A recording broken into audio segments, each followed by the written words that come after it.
Greetings everyone. Respected sir or madam, here is the presentation of Transmission and Scanning Electron Microscopy Basic Principles by Padal Srinivas Gunaditya. Material science is one of the top 10 highest paying science careers according to US Bureau of Labor Statistics. Material science needs characterization of materials for research. Material characterization techniques are one of the most important aspects of material science. Dealing with the determination of material using various methods include optical, metallurgical, fluorescent microscopy, XRD, SEM, TEM, and the most advanced nuclear spectroscopy. The material characterization techniques that we are going to discuss in this paper is electron microscopy.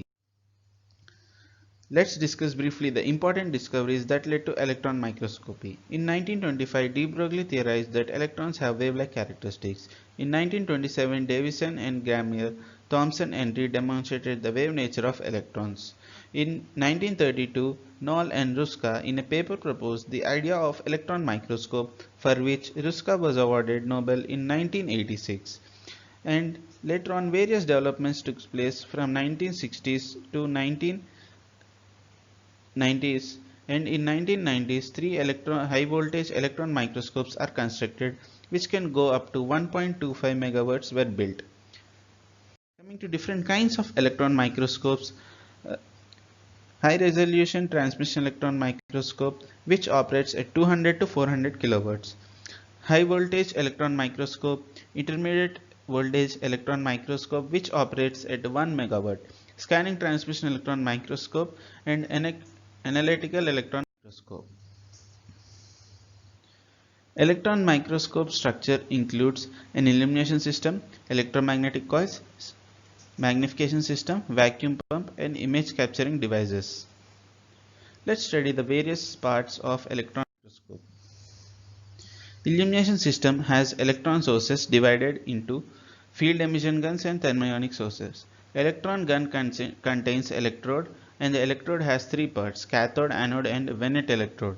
Electron guns are classified as thermionic and field emission guns.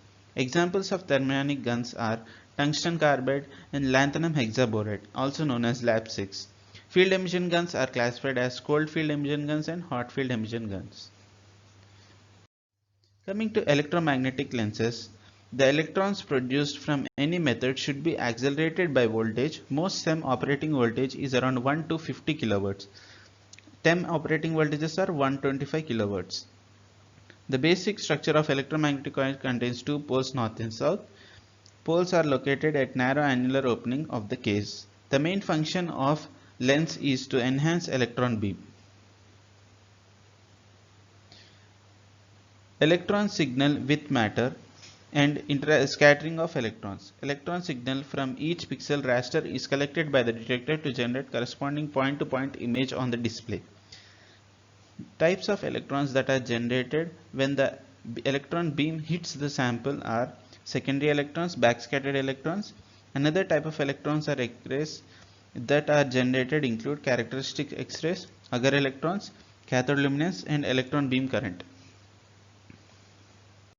Coming to vacuum pump and signal detection, the commonly used the vacuum pump contains mainly of two types: rotary mechanical force pump or diffusion pump, oil or mercury.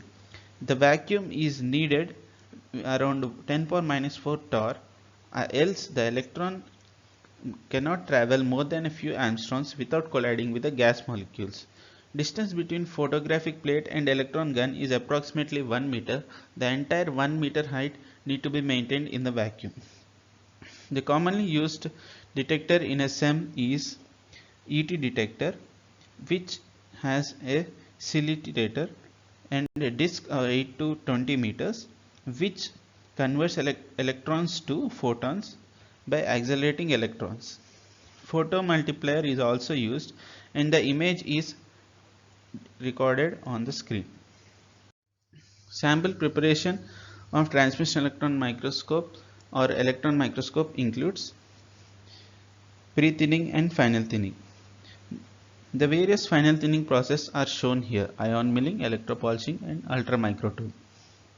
The common specimen types are metals, ceramics, polymers, thin films, powders and nanoparticle suspensions.